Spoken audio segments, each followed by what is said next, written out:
Good morning, or whatever time of day it is for you, and welcome to Philosophy Live. I'm Graham Blackbourn from the Scottish branch of the School of Philosophy and Economic Science in Edinburgh. Thank you for joining me. One of the perennial questions in philosophical inquiry relates to the nature of justice. How do we know what is just, and what do we need to act justly?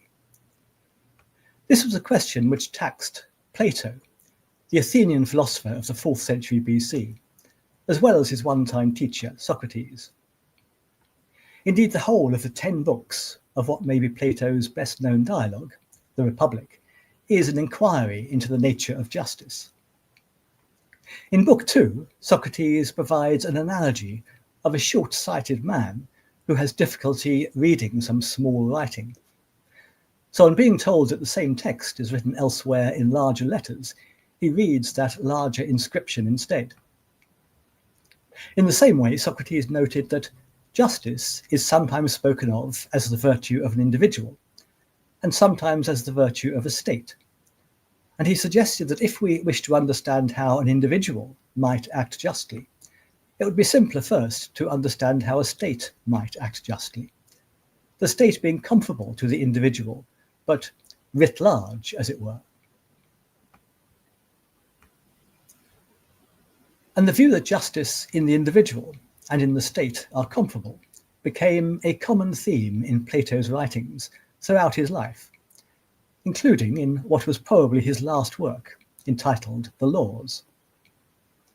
This was also Plato's longest dialogue, which took the form of a discussion between 3 men on the island of Crete. It emerged during the discussion that a new city was to be established on the island, and the first 2 speakers, one a native of Crete and one from Sparta, were discussing what the laws of this new city-state should be. They were joined in their conversation by a third man, known only as the Athenian stranger, but who Plato had probably intended as representing either Socrates or Plato himself. Now, in the ancient Greek world, the laws of Crete, of Sparta, and of Athens were each different, but each was admired in its own way, which is presumably why Plato chose his 3 speakers to represent these 3 states. But the Cretan and the Spartan were soon deferring to the wise words of the Athenian stranger, perhaps showing some slight bias on the part of Plato, being himself an Athenian. In the section of the laws we will look at from Book 9, the Athenian stranger turns his earlier suggestion of beginning with the state on its head by looking at what he calls justice in the soul of the individual. He begins by asserting that injustice arises through certain conditions of the soul, one of which he calls passion, which he says is hard for the person aroused by such passion to strive against or contend with, and that it overturns many things by its irrational force.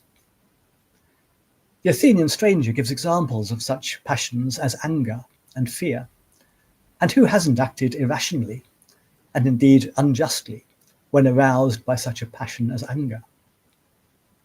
A second state of the soul, which the Athenian says can lead to injustice, is that which urges one to pursue pleasure, which, he says, is an opposite power to passion, since it works through deceitful persuasion.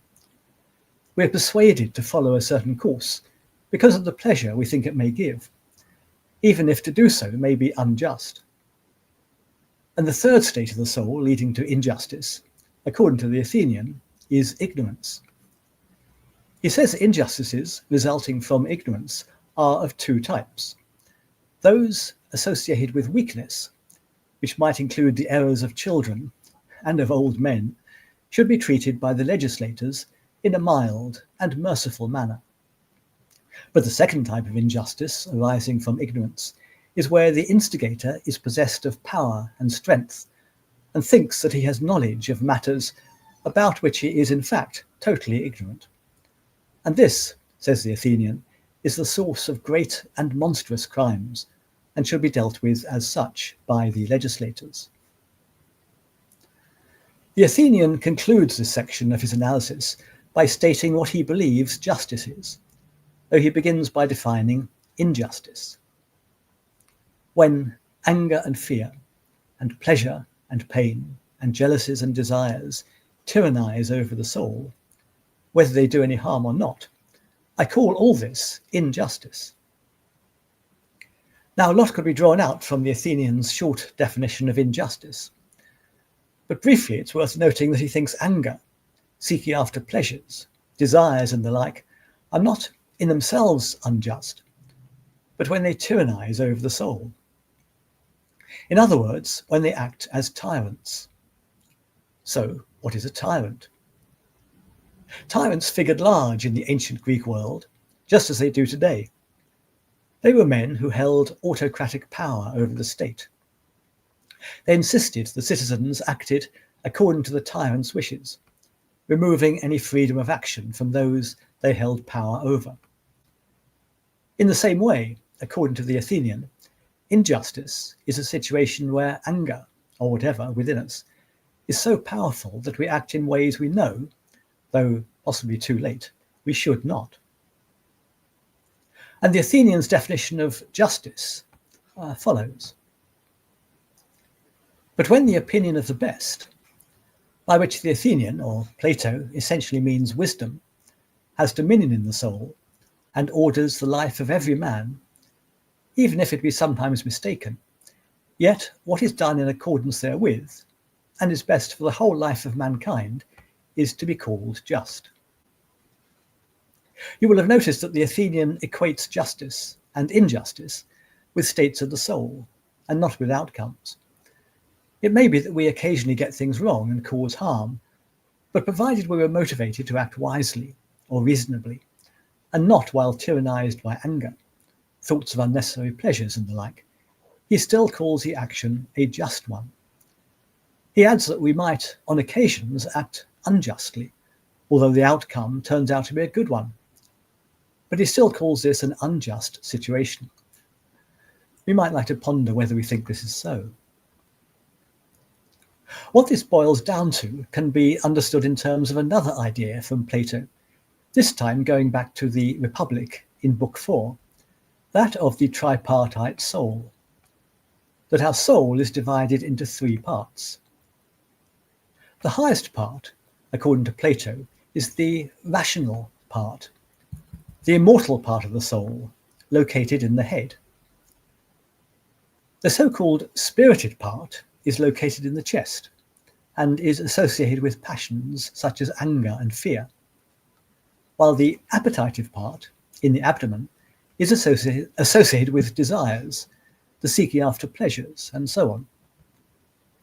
While all three parts do have positive roles to play, the wise man or woman, that is, according to Plato, the philosopher, ensures that the lower and mortal, spirited and appetitive parts of the soul are guided by the immortal, rational part in the head.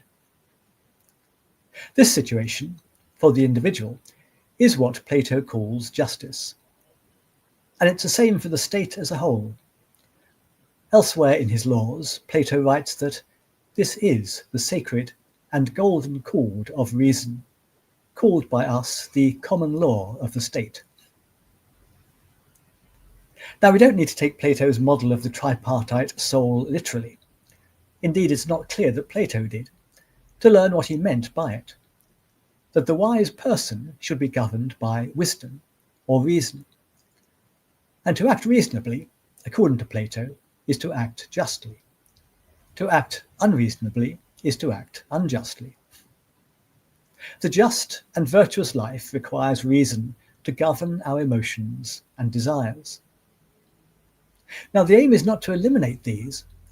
Emotions such as love and compassion are, of course, essential to us, as are the desires to eat and to procreate, for example, but rather to harmonize them under the guidance of reason. Plato illustrated this in another of his allegories, as to how a skilled charioteer manages two, possibly unruly, horses. And as Socrates also argued at length in the Republic, it is the just and virtuous life which is also the happiest and most fulfilling, in the same way as the just and virtuous state leads to the greatest happiness for its citizens. So if we find that irrational anger, fears or desires are arising within us and threatening to tyrannize over us, we might recall Plato's advice that the just, happy and fulfilled life, both for myself and, as he puts it, for the whole life of mankind, is that which is governed by wisdom and reason.